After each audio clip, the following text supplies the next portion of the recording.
नमस्कार। ज्योतिष सूत्र में मैं आज लेकर आया हूँ एक बहुत ही इम्पोर्टेंट सूत्र जो कि टाइमिंग ऑफ मैरिज में हेल्प करेगा। ज्योतिष का जो सबसे डिफ़िकल्ट पोर्शन होता है वो होता है टाइमिंग ऑफ द इवेंट्स। जब हम एस्ट्रोलॉजर्स के पास इन जनरल नेटिव जिन भी कामों में से आता है उनमें सबसे ज़्यादा इम्पोर्टेंट और सबसे ज़्यादा फ्रीक्वेंसी से जो लोग आते हैं वो पूछने आते हैं टाइमिंग ऑफ मैरिज। तो timing of marriage quite complicated portion है और अलग अलग लोगों का इस पर अलग अलग व्यू है। यदि हम शास्त्रों को लगाने लगते हैं तो टाइमिंग ऑफ मैरिज उतनी एक्यूरेट आती नहीं है। तो on the basis of intense research और बहुत सारी कुंडलियों के बेस पर आज मैं आपको एक सूत्र देने वाला हूँ जिसके बेस पे हम पता कर सकते हैं टाइमिंग ऑफ मैरिज। और ये सूत्र D9 या नवांश चार्ट पर बेस्ड है। पहली बात जो हमें सबसे पहले देखनी है वो हमें प्रॉमिस तो देखना ही है। तो प्रॉमिस यदि चार्ट में नहीं है तब मैरिज नहीं हो सकती। अब यदि किसी के D1 चार्ट के अंदर मैरिज का प्रॉमिस बनता है और अब आप प्रेडिक्ट करना चाहते हो नेटिव की मैरिज कब होगी तो हम D9 चार्ट को सबसे पहले रेफर करेंगे। उसमें जो सबसे पहला पॉइंट आपको देखना है वो देखना है कि आपका D1 चार्ट का 7th लॉर्ड D1 चार्ट का 7th लॉर्ड D9 चार्ट में किस राशि के अंदर जाकर बैठ गया है, किस नवांश के अंदर है। यदि वो सौम्य राशि के अंदर है, सौम्य मीन्स जुपिटर, वीनस, मरकरी और मार्स की राशि के अंदर यदि वो D9 चार्ट में है तो नेटिव की मैरिज जल्दी ही होगी। जैसे कि इस पर्टिकुलर केस में मैं देखता हूँ 7th हाउस के अंदर 5 साइन है और उसका लॉर्ड सन आपका 6 साइन में मतलब मरकरी या बुध की राशि में जाकर बैठ गया है। इसका मतलब नेटिव की मैरिज जल्दी होने की पॉसिबिलिटी होगी। और जल्द का मतलब देश काल पात्र के हिसाब से है। आज के टाइम में यदि 27 या 28 तक भी मैरिज होती है तो उसे आप अर्ली मैरिज ही कहेंगे।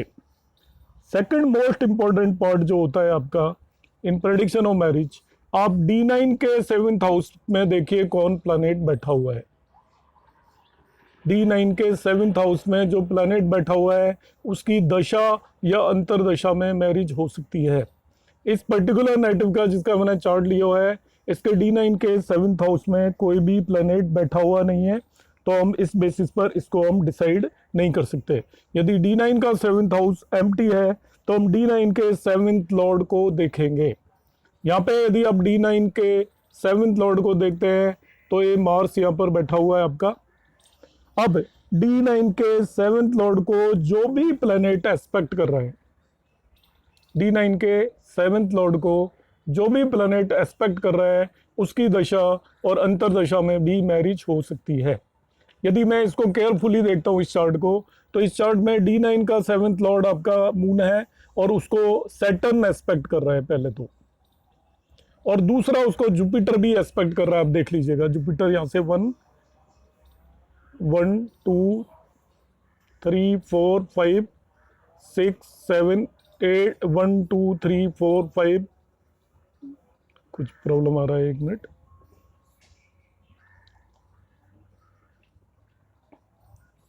नाइन्थ एस्पेक्ट से यदि आप इसे देखेंगे तो जुपिटर एस्पेक्ट कर रहा है और थर्ड एस्पेक्ट से सैटर्न एस्पेक्ट कर रहा है।